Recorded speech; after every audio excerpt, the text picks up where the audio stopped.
They called themselves gods. They ruled not for decades, but for millennia. Their monuments still stand, defying time, gravity, and reason. But behind the golden masks and towering pyramids lies a truth far darker than we were ever told. A civilization obsessed with death, power, and the afterlife. Ruled by men who believed they were divine. This is not just the story of ancient Egypt. This is the story of 5,000 years of pharaohs, and the secrets they took to the grave. They were not merely kings, they were gods. For 5,000 years, the pharaohs of Egypt ruled not only with power, but with divinity. Their names echoed through temples carved in stone, their images etched onto the walls of time itself. From the Nile's first whisper to the final breath of Cleopatra, this ancient dynasty shaped the course of civilization in ways modern history still struggles to comprehend. But beneath the golden crowns and towering pyramids lay a legacy far more complex, riddled with betrayal, magic, forgotten knowledge, and the rise and fall of entire worlds. The story of the pharaohs is not just a chronicle of rulers, it is the saga of human ambition at its most divine and its most dangerous. Imagine a world where the sun was a god and its light, divine, where death was not the end, but merely the doorway to eternity, where the ruler of men was believed to be born of heaven, walking the earth with the authority of Ra himself. This was Egypt, long before Rome or Greece, before the Bible or the Quran, before the very idea of history was history. In the deserts along the Nile, something stirred 5,000 years ago. A people rose with a vision so grand, so absolute, that they bound time itself to stone. Their pyramids still stand, their gods still whisper, and their mysteries still haunt us. At the beginning, there was only chaos. Before pyramids, before temples, before even the name Egypt existed, there were scattered tribes along the banks of the Nile. They hunted, they gathered, they worshipped the river and the sun. Then came the unification. Narmer, perhaps myth, perhaps man, emerged from the southern kingdom of Upper Egypt and marched north. With blood and brilliance, he forged the first dynasty, and Egypt was born. It was not just a nation, but a concept. Mat, the divine order of the universe, upheld by the pharaoh, his word was not law, it was reality. He did not rule because he was chosen, he ruled because he was God. As centuries passed, this divine kingship hardened into a ritual of stone and silence. The old kingdom rose with the sun gods and gave us the first true pyramids, those mathematical miracles of limestone and cosmic alignment. Djoser built the first step pyramid, under the guidance of Imhotep, a priest, architect, and physician, whose genius would echo through millennia. Then came Sneferu, who perfected the pyramid's form, and his son, Khufu, who built the Great Pyramid of Giza, a structure so vast, so impossibly precise, that even modern architects can barely grasp its secrets. And yet, Khufu left no lavish tomb painting, no humble inscriptions, only a mountain of stone that defied time and gravity, daring the future to understand. But glory has a cost. The immense wealth and labor poured into these divine tombs began to rot the foundation of the kingdom. Famines came, the Nile failed, priests grew powerful, and the people whispered that the pharaohs no longer pleased the gods. The old kingdom crumbled into what the ancients called the first intermediate period, a time of chaos, drought, and forgotten kings. Egypt fractured into rival states, and for nearly 2 centuries, the divine voice of the pharaoh was silent. Then, out of the southern city of Thebes, rose a new voice. The Middle Kingdom, often overlooked, was perhaps Egypt's most noble era. Kings like Mentuhotep and Senusret II reformed the land, restored Mat, and extended Egyptian influence into Nubia and the Levant. They were not god kings of the old style, but warrior philosophers, deeply attuned to the suffering of their people. Art and literature flourished. Bureaucracy matured. But always, beneath the surface, was the old question. Could divine kingship survive human weakness? Egypt's answer came in blood. The second intermediate period began not with famine, but with invasion. Foreigners, Semitic warriors from the northeast, came with chariots and new gods. They were called the Hyksos. For 100 years, they ruled from the delta, while native kings sulked in exile, praying to forgotten deities for deliverance. But out of this humiliation rose the new kingdom, Egypt's golden age. It was here that the pharaohs became more than kings. They became legends. Amos drove out the Hyksos and founded the 18th dynasty. Thutmose III expanded Egypt's borders into an empire, waging campaigns as far as modern Syria. Hatshepsut, a woman, ruled as pharaoh with the bearing of a man, defying gender and history alike. Her temple at Deir el-Bahari still stands, as a monument to ambition masked in holiness. And then came Akhenaten, the heretic king. He abandoned the ancient gods, worshipped only Aten the sun disk, and moved the capital to a new city in the desert. Art changed, faces elongated, the divine order shattered. And yet, for a brief moment, Egypt was something new, almost modern. Akhenaten's revolution died with him. His son, the boy king Tutankhamun, restored the old gods but left only a gilded tomb to remember him. And as the 19th dynasty dawned, Egypt found new warriors, Seti, I, and his son, Ramses II. The great Ramses was not just a king, he was a god of war, a builder of cities, a name shouted in battle and carved into every temple wall. He claimed victory at Kadesh, signed the world's first known peace treaty, and reigned for over 6 decades. By the end, even the sands of time bowed before him. But even gods die. The temples grew silent. The tombs were looted. The priesthood usurped power. Foreigners returned. Libyans, Nubians, Assyrians, Persians, each claimed the throne in the name of Egypt, but each diluted its soul. Alexander the Great took Egypt not with war, but with awe. The Greeks became pharaohs, then the Romans. And then, one final queen stood before history, Cleopatra. She was not Egyptian by blood, but by destiny. With charm, wit, and ambition, she seduced the world's most powerful men, Julius Caesar and Mark Antony, but could not save her kingdom from the rise of Rome. Her death marked the end of pharaonic Egypt. The gods fell silent. The stones were buried. The Nile kept flowing. Yet Egypt never died. It simply waited. In ruins, in myths, in the obsessions of emperors and archaeologists, in the symbols carved deep into pyramids, and the curses whispered in tombs, in the very concept of eternity. The pharaohs may be gone, but their legacy is carved into the bones of civilization. For 5,000 years, they ruled not only a people, but the very idea of power. And even now, in a world of satellites and skyscrapers, we still look to the pyramids and wonder, not how they were built, but why. What were the pharaohs trying to tell us? When the desert winds swept over the forgotten ruins of Thebes, they carried with them whispers of a legacy not yet buried. Beneath the sand and silence, the memory of Egypt's divine rulers endured, waiting to be uncovered by eyes not yet born. The pharaohs had long since turned to dust, but the myth of their eternal power lived on. In the centuries that followed Rome's conquest, temples were converted, gods erased, hieroglyphs outlawed. Egypt fell into slumber, not by death, but by erasure. Yet the land remembered. The Nile remembered. Its pulse still beat through the ruins of Karnak, the shadows of Luxor, the shattered gaze of the Sphinx. And then, in the age of empires and curiosity, the West returned, not to conquer, but to rediscover. Napoleon's expedition in 1798 brought not only soldiers, and with them, the first spark of modern Egyptology. They mapped, they measured, they stole. And in 1799, a simple stone bearing 3 scripts changed everything, the Rosetta Stone. With it, the long-dead language of the pharaohs began to speak again. As scholars worked to unlock hieroglyphic secrets, a different kind of hunger stirred across Europe. Egypt became a symbol of mystery, magic, and forgotten greatness. Victorian adventurers and grave robbers masqueraded as archaeologists, plundering tombs for gold and spectacle. Mummies were unwrapped at parties, sarcophagi shipped across oceans. But through the greed and grandeur, a deeper truth emerged. These were not fairy tales. The pharaohs had lived, breathed, ruled. They had built a civilization so advanced in astronomy, engineering, and medicine that even today, some of their knowledge escapes us. The alignment of pyramids with celestial bodies was not accidental. Their embalming techniques preserved bodies for millennia. Their myths encoded moral systems, cosmologies, and the human longing for immortality. But behind the polished exhibits and tourist brochures lies a question too few dare ask. How much of Egypt's true history remains buried? For every tomb unearthed, a dozen remain sealed. For every name remembered, Ramses, Tutankhamun, Akhenaten, there are hundreds lost to time, erased by sand or sabotage.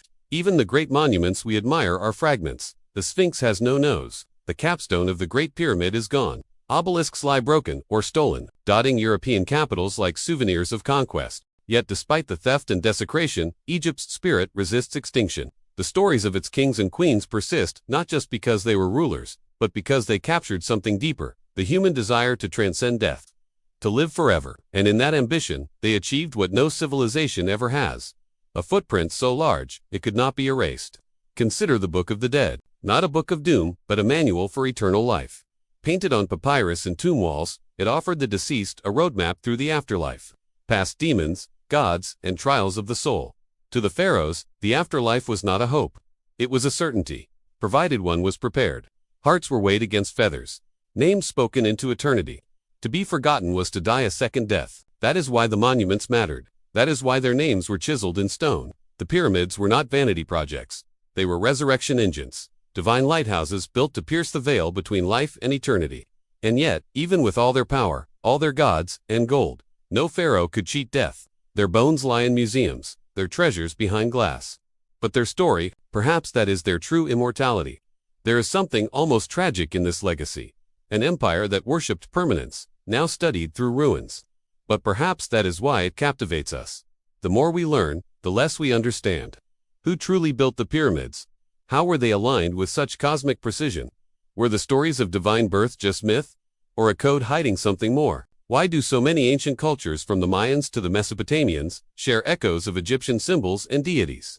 Could there have been a deeper connection, an older, shared source of knowledge lost to cataclysm? Some scholars dismiss these questions as fantasy. Others whisper of forgotten civilizations, ancient global networks, knowledge older than history itself. But one fact remains. Egypt stands at the crossroad between memory and mystery. Its history is both foundation and frontier. And then there is the land itself, the Nile, the desert, the sacred geometry of Egypt's geography. The ancients did not build randomly. Every temple, every tomb, every monument was placed with intention. The Nile flowed not just with water, but with meaning. Life from the south, death to the north, rebirth with every flood. East was the realm of the living, west the domain of the dead. The sun rose and died each day, mimicking the soul's journey. Even the pyramids were not isolated structures, they were maps, calendars, prayers in stone. And yet, modern eyes see them only as tourist sites, photo backdrops, or architectural curiosities. We forget they were alive once, vibrating with ritual, song, sacrifice. To enter them was to walk through time itself. Still, today, secrets emerge. In the Valley of the Kings, radar scans hint at hidden chambers beneath Tutankhamun's tomb. In Saqqara, new shafts are uncovered containing mummified animals, priests, unknown names. Beneath the sands of Abydos, strange structures lie dormant, including the Assyrian, an enigmatic temple built with blocks too massive for any known technique, and deep within the Great Pyramid, an unexplained void, a vast, sealed space untouched for thousands of years. Waits in silence. We peer into these mysteries with satellites, lasers, AI. And yet, with all our technology, we still ask the same questions the ancients did. What lies beyond? Who were we before we remembered how to write? Egypt does not give answers easily. It is not a history, it is a riddle, a mirror into which every era sees itself. For the Victorians, it was a symbol of exotic wonder. For nationalists, a source of pride. For mystics, a portal to forgotten truths. And for us, perhaps, it is a reminder that power fades, that glory crumbles. But stories survive. The pharaohs ruled for 5,000 years, not because they could command armies, but because they could command belief. They mastered not just stone and statecraft, but narrative. They wrote themselves into eternity, and as long as we tell their stories, they remain. The greatness of ancient Egypt did not emerge in a moment. It was forged slowly, in the flicker of oil lamps deep within temples, in the carving of granite with copper tools, and in the beating heart of a civilization obsessed with order. Every statue was not simply art, it was magic. The pharaoh's likeness, captured in stone, was meant to anchor his soul across time. To the ancient Egyptians, eternity was not an abstract concept, it was a contract. To live was to serve the gods. To die was to become one of them. What truly set Egypt apart was its resilience. While other civilizations rose and fell in mere centuries, Egypt reinvented itself over and over again. It survived invasions, droughts, civil wars, and betrayal. It absorbed its enemies, turned conquerors into countrymen, and rebranded foreign rulers as sons of Ra. From the Hyksos to the Nubians, the Persians to the Greeks, Egypt remained Egypt, unbending in soul, even when bent in politics. Its identity was carved into more than monuments. It lived in its language, in its rituals, in its belief that nothing ended, only changed form. The priests held the keys to eternity, more powerful than generals, wealthier than governors. The priesthood preserved the cosmic balance. They knew the sacred names, the spells of resurrection, the movements of stars. In Thebes, the Temple of Karnak was not just a place of worship, it was a calendar, a school, a vault of secrets. Each procession, each incense offering, each chanted hymn was not ceremony, it was survival. Without these rites, the sun might not rise, the Nile might not flood. The world, in their eyes, depended on the rituals that held heaven and earth together. But even within this order, power had its shadows. Pharaohs were not immune to ambition. Palace conspiracies brewed behind gold doors. Queens plotted, viziers whispered. And sometimes gods themselves were challenged. The story of Horemheb, the general who erased the heretic Akhenaten's name from every wall, reveals a dynasty at war with its own memory. It wasn't enough to rule Egypt. One had to control the past as well. To be remembered was to exist. To be erased was a fate worse than death. The pharaohs learned to fight time not only with stone, but with censorship. And yet, Egypt's obsession with eternity birthed beauty unmatched by any other civilization. The golden mask of Tutankhamun, unearthed in 1922, is not just a relic. It is a face frozen in divine youth, a godchild staring across millennia. Its craftsmanship speaks of an empire at its artistic peak. lapis lazuli from Afghanistan, gold from Nubia, obsidian from the Red Sea. Every element imported through trade routes that stretched across continents. Egypt was not isolated. It was the hub of an ancient world, tied to Mesopotamia, the Aegean, the Horn of Africa, and beyond. Trade brought goods, but also ideas. Foreign gods entered Egypt's pantheon, and Egyptian deities slipped into Greek temples. Isis, once worshipped in Thebes, was later venerated in Rome. Horus became Hercules, Thoth inspired Hermes. Even the Hebrew Exodus, whether historical or symbolic, placed Egypt at the center of a spiritual narrative that would define the Abrahamic world. In this way, Egypt's influence spread far beyond its borders, woven into mythologies, religions, and symbols that still shape us. But with such long reigns came stagnation. As dynasties aged, corruption seeped into the priesthood. Temples became tax collectors.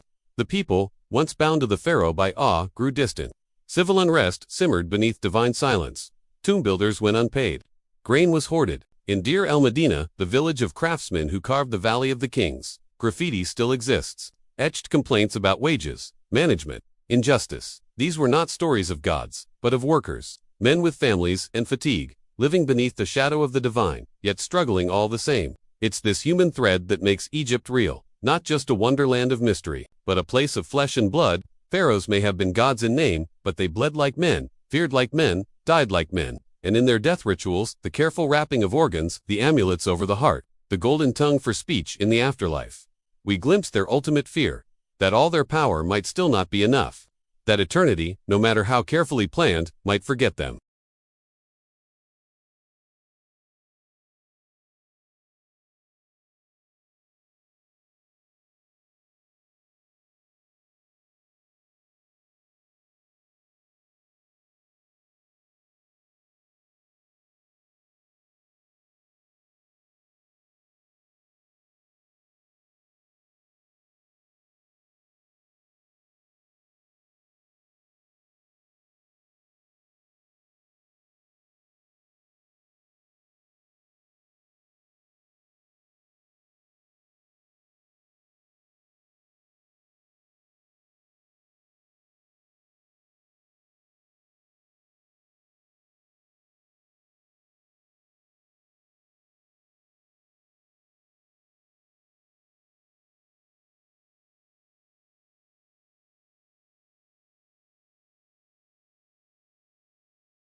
Who built the pyramids with such precision?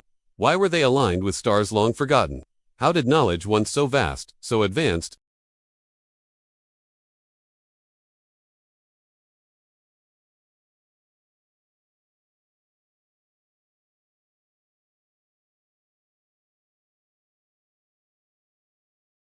whatever the truth, the fascination remains. Millions still visit the pyramids each year, stand beneath the watchful eyes of the Sphinx, and feel a pull that cannot be explained. It is not just history, it is memory, genetic, spiritual, cultural. Somewhere deep inside we remember Egypt, not just as a place, but as a beginning. Every empire hides a shadow, and Egypt's was no different. Beneath the brilliance of gold and granite was the quiet burden of labor. Generations of workers, whose hands shaped eternity, but whose names were forgotten. The great monuments, often credited to divine vision or alien theory by modern minds, were in fact the product of tens of thousands of organized, fed, skilled laborers, not slaves, as once thought, but citizens, serving a sacred duty. They were given meat, bread, and beer. They lived in planned villages. They were buried with care. And yet, their legacy was not carved in stone, but in the joints of pyramids, the perfect seams of limestone, and the very fact that their work still stands after 5 millennia. Power in Egypt was not only visual, it was mathematical. The pyramids, aligned with Orion's belt, placed with astronomical accuracy, reflected a cosmic order. Each side faced true cardinal directions. Their proportions echoed the golden ratio. Whether this was intentional science or intuitive design passed down through oral tradition, no one truly knows. But the harmony was undeniable. Egypt was not building to impress, it was building to last, to match heaven's pattern on earth. The entire civilization, from city layout to temple orientation, was designed as a mirror of the stars. Time in Egypt did not move linearly. It was circular, a loop of creation, death, and rebirth. Each year, the Nile flooded, renewed the soil, brought life. Each day, the sun god Ra journeyed across the sky and through the underworld. This cycle shaped their religion, their politics, even their architecture. To be a pharaoh was to embody this eternal return, to become Osiris in death, to rise as Horus in life. Their rule was cosmic, not just civic. Each coronation, a reenactment of divine order. Each burial, a ritual return to the beginning of the universe. This fusion of religion and rule created a society both advanced and rigid. Science flourished under sacred guidance. They studied anatomy for embalming, charted the stars for planting, engineered canals and reservoirs for agriculture. But innovation was always in service to tradition. A doctor could remove a tumor, but only with prayers. A builder could draft plans, but only after consulting omens. The divine governed every action. It ensured stability, but also kept Egypt from evolving with the speed of its rivals. Still, this same reverence for balance gave Egypt its greatest strength: unity over time. While other civilizations fragmented, Egypt persisted. Through dynastic collapse, foreign conquest, and cultural shifts. The Nubian pharaohs of the 25th dynasty came from what is now Sudan, yet ruled as true Egyptians. They preserved temples, restored rituals, identified with the same gods. Even invaders bowed to the myth. The Persians adopted Egyptian titles. Alexander the Great visited the Oracle of Ammon and declared himself pharaoh. Egypt had something no conqueror could destroy: identity. Magic was not illusion in Egypt, it was law. Called Heka, it was the divine force that created and sustained the universe. Priests used spells, rituals, and sacred objects, not as superstition, but as tools of control. A carved amulet protected the soul. A spoken word could calm a storm. A curse could last generations. Some texts even describe secret books hidden in tombs written by Thoth himself. Books that held the secrets of time, transformation, and eternal life. Whether myth or misunderstood science, this worldview made Egypt a place where thought shaped reality. Women in ancient Egypt held a unique status compared to many later civilizations. They could own property, initiate divorce, manage estates, and even rise to the throne. Hatshepsut ruled as pharaoh in full regalia, beard and all. Cleopatra negotiated with emperors and navigated the fall of her world. Women served as priestesses, singers of the temple, and healers. Their presence was woven into the spiritual fabric of the land, not hidden from it. In myths, goddesses like Isis, Hathor, and Moat weren't just companions to gods. They were central figures, wielding power over fate, love, and cosmic law. Yet, for all its balance, Egypt was not immune to rupture. The Third Intermediate Period brought fragmentation. Local warlords rose. The high priests of Ammon became kings in all but name. Foreign powers loomed. And still, the people looked to the pharaoh for unity, even when that title was hollow. Over time, the divine aura dimmed. Rulers no longer commanded the heavens, they negotiated. With Rome, with Persia, with ambition. The mythology remained, but the soul had shifted. The Nile, once the giver of life, became the border of memory. Beyond its banks, time marched forward. Inside Egypt, time seemed to loop endlessly, until the loop broke. When Octavian claimed Egypt after Cleopatra's death, the temples fell silent. The last hieroglyph was written in 394 AD, then nothing. Silence reigned for over 1,000 years. The world moved on, Egypt did not. It waited, buried beneath sand, beneath conquest, beneath forgetfulness. Egypt held its breath, and when it spoke again, through broken stones, through deciphered scrolls, through modern eyes, it spoke not as a relic, but as a challenge. What does it mean to be eternal? What are we truly building when we build empires? Are we chasing immortality, or simply outrunning obscurity? The silence that followed Egypt's fall was not natural, it was imposed. Rome did not merely conquer the land, it reshaped its narrative. The gods were renamed, the rituals buried, the sacred sites turned into quarries and churches. The knowledge that once flowed through temple libraries, like the one at Heliopolis or the House of Life in Memphis, disappeared into darkness. Papyrus rotted, priests vanished, scrolls that held astronomical calendars, surgical techniques, alchemical formulas, and star maps were destroyed or scattered. What remained became legend, and legend became myth. But every myth begins with a truth. Somewhere beneath the sands of Egypt, perhaps sealed within an untouched tomb or lost temple corridor, lies the rest of the story. The full story, temples like Dendera and Edfu whisper fragments of what may have been forgotten science. On Dendera's ceiling, a massive zodiac is carved in stone. It shows not only constellations, but precessional cycles that modern science only recently rediscovered. How could ancient priests map the sky with such accuracy? And why did they encode it into the temples? Some scholars believe the ancient Egyptians inherited their knowledge from a civilization older than themselves, a civilization erased by cataclysm, preserved only in fragments. Atlantis Zep Tepi, the first time, These names appear not only in legend, but sometimes even in temple inscriptions, references to an age when gods walked among men, and knowledge flowed freely between heaven and earth. Mainstream history calls it allegory. But Egypt's sudden rise, its complete system of writing, law, and cosmology suggests something more. Something was remembered, or rediscovered. Consider the Assyrian, a mysterious structure buried behind the Temple of Seti at Abydos, built with granite blocks far larger than those in nearby temples. Its style, more primitive, its engineering, more advanced. Water flows through its central trench, a hint at ritual, or memory. Mainstream scholars say it belongs to the New Kingdom, but others argue it predates dynastic Egypt itself. If true, its builders were not pharaohs, but their forgotten predecessors. And then, there is the Sphinx. Its body shows erosion patterns. Not from wind, but from water. If true, it predates the desert, predates the Nile, predates Egypt itself. Could the Sphinx be a marker? Left by a civilization long gone, later recarved, adopted, inherited? These questions are dangerous, because they challenge the timeline of history. They whisper that Egypt was not the beginning, but a bridge between the old world and the new. And if that is true, then the legacy of the pharaohs becomes something far more profound. Not just rulers, but keepers of memory. And what of the pyramids? Their precision still defies explanation. The base of the Great Pyramid, aligned to true north with accuracy unmatched. Its sides, golden ratio. Its chambers, stones weighing tons. No mortar, no inscriptions. Granite from 500 miles away. Shafts aligned to Orion and Sirius. No body, no sarcophagus. No explanation. Was it truly a tomb, or something else? The ancient Egyptians said they built with divine knowledge, with Heka, not magic, but harmony, a resonance between spirit and matter, between man and cosmos. Some say sound moved stone, others whisper of energy, forgotten technologies, lost sciences. Whatever the method, the result remains. Structures that have survived floods, quakes, time. They were not meant to impress. They were meant to last. Even today, modern engineers stand in awe. Laser scans, thermal imaging, radar mapping, they've revealed voids, hidden chambers, unknown anomalies. In 2017, a vast unexplained space was found above the Grand Gallery. It has not been entered. Perhaps it never will be. But the real mystery is not physical, it is spiritual. Why did they build on such a scale? Why devote a life to a monument you'd never see completed? Because they believed in something larger than themselves, a cosmic purpose, a divine order, a cycle, eternal. They were not building for one pharaoh, they were building for the eternity of all mankind. Every stone, a prayer, every column, a calendar, every ritual, a reenactment of creation itself. And they succeeded. 5,000 years later, we still speak their names.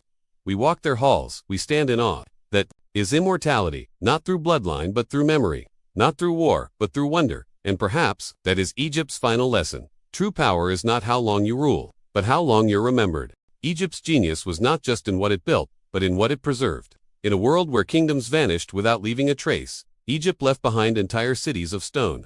Its past was never merely buried, it was intentionally encoded, meant to be rediscovered by those with eyes to see.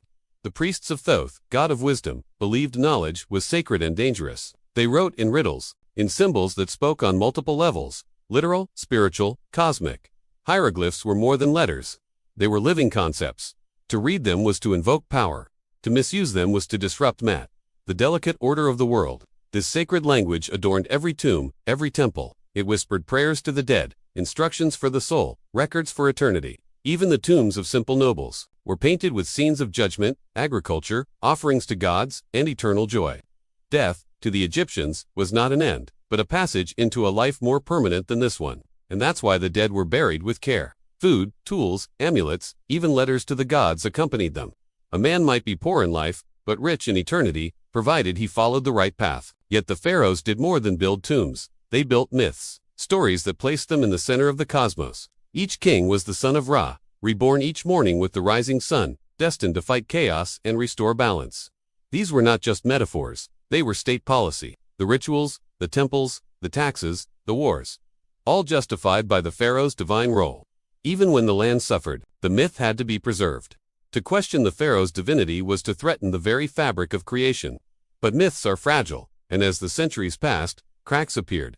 The priests of Ammon grew more powerful than the kings they served. The bureaucracy bloated. The people grew resentful.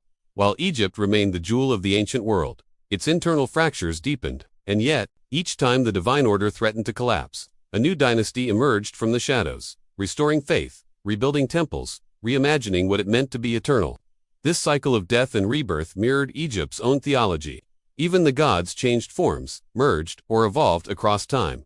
Ra became Amun-Ra. Horus became linked with Osiris. New deities rose to prominence, while older ones faded into local cults. But the central idea remained constant. Life was sacred, death was a transformation, and memory was immortality. The Egyptians lived not for this world, but for the next, and somehow, in their devotion to the eternal, they achieved the impossible. 5,000 years later, their names are still spoken, their monuments still standing, and their civilization still teaching us. Silently, patiently, as if waiting for us to finally understand what they truly left behind. Egypt's last pharaoh did not rise from the sands of the Nile, but from the bloodline of conquerors. Cleopatra VII, though Macedonian by ancestry, was Egyptian in spirit. She spoke the native tongue, honored the old gods, and ruled not from Rome but from Alexandria, the city of learning and ambition. She walked among temples, consulted priests, and kept Egypt's soul breathing. At a time when empires encircled her, her reign was not just political, it was symbolic. She stood between two worlds, the dying light of the ancient, and the rising force of the modern. Her presence captivated the world. Julius Caesar, then Mark Antony, men who commanded legions, were drawn not only to her beauty, but to her intellect, her command, her aura of divinity. But Cleopatra was not simply a lover. She was a strategist. She fought to preserve Egypt's sovereignty in a world that no longer respected myth or tradition. And when the Roman Empire turned its gaze fully on Egypt, she knew resistance was both necessary and doomed. Her death by snakebite, or perhaps by blade, was more than the fall of a queen. It marked the end of a world. With her passed the last pharaoh, the last independent breath of Egypt. Before it became another province under foreign rule, Rome absorbed its temples, drained its gold, and dismissed its gods as fables. The language of the pharaohs died. The last hieroglyph was carved in 394 AD. Then darkness. For centuries, Egypt slept beneath layers of conquest. Roman, Byzantine, Arab, Ottoman. Its monuments became myths. Locals built homes with stones from fallen temples. The desert reclaimed the past. And yet something endured. The pyramids still stood, wind-beaten but defiant. The Sphinx watched in silence, its gaze eternal. Egypt waited, as it always had, for memory to return. And memory did return. In 1799, a French soldier discovered a black stone near Rosetta bearing inscriptions in 3 languages. It would take decades, but this Rosetta Stone would finally unlock the language of the pharaohs. With it came a flood of understanding. Names long forgotten came back to life. Rituals were reconstructed. Tombs were found. History, once buried, began to breathe again. But even as we read their words, the full truth remains elusive. Egypt did not just build monuments, it encoded meaning. And as scholars debated dates and dynasties, others sensed deeper layers still hidden beneath the surface. Temples aligned with stars, symbols repeated across cultures. Legends that seemed more than just stories. Egypt speaks in riddles. And even now, the world struggles to answer them. Long after the last temple fell silent, Egypt's spirit continued to echo, not in politics or borders, but in the unseen, in the imagination of the world. Its gods were no longer worshipped, yet their symbols crept into new religions, secret societies, and mystic philosophies. The Eye of Horus became a sign of protection. The Ankh symbol of life was reborn in esoteric orders. Even Masonic rituals borrowed from the myths of Osiris and Isis. Egypt had become a language of the soul, one that refused to be forgotten. The 19th and 20th centuries brought more than archaeology, they brought obsession. Artists, poets, and mystics turned to Egypt for inspiration. The discovery of Tutankhamun's tomb in 1922 sparked a global sensation. Suddenly, the golden face of a long-dead boy king was on newspapers, posters, jewelry, but beneath the glitter was something deeper, a realization that the past still lived, that Egypt had touched something eternal. People who had never seen the Nile felt drawn to it, as if answering a call they didn't fully understand. Even modern science seemed to bow before the mystery. No matter how much was measured, scanned, or analyzed, Egypt refused to be fully explained. Why did the ancient builders create structures so vast, so precise, so timeless? What compelled them to align temples with solstices, pyramids with stars, tombs with constellations? These were not mere acts of architecture. They were acts of devotion, of faith in a universe where every act had cosmic meaning, and perhaps that is why Egypt endures. In a world rushing forward, it remains rooted. It speaks of a time when humans lived in harmony with the heavens, when death was not feared but understood, when power was sacred and responsibility divine. The pharaohs may be gone, but the story they wrote, in stone, in stars, in silence, continues to shape us. Every generation rediscovers Egypt not as a place, but as a mirror. And in its reflection, we ask the oldest questions again. Who are we? Where did we come from? And what, truly, lasts forever? Beneath the familiar face of Egypt lies a darker mystery, what has not yet been found. For every tomb discovered, there are 100 that remain hidden beneath the desert's shifting skin. The Valley of the Kings, once thought to be exhausted, still yields secrets. In recent years, archaeologists using radar scans have found signs of unexplored chambers near Tutankhamun's burial site, possibly the resting place of Queen Nefertiti. If true, it would be the most significant find since Carter first lifted the boy king's golden mask. But not every clue is new. Many were known and simply dismissed. Ancient texts speak of vast subterranean networks beneath Giza hallways that reach deep beneath the Sphinx and pyramid complexes. Legends tell of a hall of records, a place said to store the knowledge of an age before Egypt, of Zep-Tepi, the first time. Mainstream archaeology scoffs, yet military excavations and restricted zones around the Sphinx continue to raise questions. What lies beneath is not only unknown, it's forbidden. Then there are the lost cities. In 2000, the ancient city of Thonis Heracleion was discovered underwater near the Nile Delta. Entire statues, temples, and ships preserved beneath the sea. Forgotten for over 1,000 years, it reminds us that Egypt's story isn't just buried in sand. It's scattered across land, river, and sea. If one great city could vanish without a trace, how many more remain? Technology may be the key to unlocking what time has hidden. Today's archaeologists use satellite imaging, thermal scanning, and AI to uncover patterns invisible to the naked eye. Entire temple outlines have been spotted from space. Burial grounds revealed by differences in soil density. But even with all our tools, some places remain untouched, either out of caution, politics, or something deeper, fear of what we might find. Because Egypt doesn't just whisper history, it dares us to confront our ignorance. It holds up a mirror to modern man and asks, for all our machines, do we really understand the past? Have we truly outgrown the spiritual hunger that once led farmers and laborers to raise stones toward the stars? And what if Egypt wasn't just looking backward, but forward? Many of its myths spoke of cycles, worlds rising and falling, knowledge lost and reborn. The Dendera zodiac tracks not just time, but epochs. The temple inscriptions hint at floods, fires, and celestial alignments that reshape the world. Could it be that the pharaohs weren't only preserving the past, but warning us of what comes next? Egypt was never meant to be just a chapter in history. It was a message carved into eternity, a civilization that lived not in decades or centuries, but in millennia. 5,000 years of vision, ritual, memory, and defiance against time itself. The pharaohs knew they would die. They knew sand would cover their cities, their names would be forgotten, and their temples would fall. And yet they built, not for power, not for wealth, but for the soul, for the echo, for the idea that something sacred could survive the collapse of all things. In the shadow of the pyramids, the present feels smaller. The noise of the modern world fades against the silence of ancient stone. We measure time by machines. They measured it by stars. We bury our past in data. They lifted theirs into myth. And while we chase speed, they mastered stillness, rooted in place, reaching upward to something beyond human reach. The world has changed, yes, but Egypt hasn't gone. It waits. In the temples half dug, in the symbols half understood, in the stories half believed. Each discovery is not an end, but an invitation to go deeper, to question more, to see not just what the pharaohs did, but why they did it, what they knew, what they feared, and what they wanted us to remember. Because Egypt still remembers us. It speaks not in voice, but in vibration, not in books, but in stone. Its wisdom is not dated, it is eternal. Its architecture is not broken, it is breathing. And its kings, though dust, still rule in the realm of memory. Their power lies not in conquest, but in the simple, astonishing fact that we still speak their names today. So as you leave this story, this journey through 5,000 years of human ambition, wonder, and soul, ask yourself, what will we leave behind? What will speak of us 5,000 years from now? Will it be wires and metal, or stories in stone? At Legacy of Nations, we do not just remember history, we resurrect it. We give breath to the forgotten, voice to the silent, and light to the buried. Egypt is only the beginning. Many more stories wait beneath the dust of time.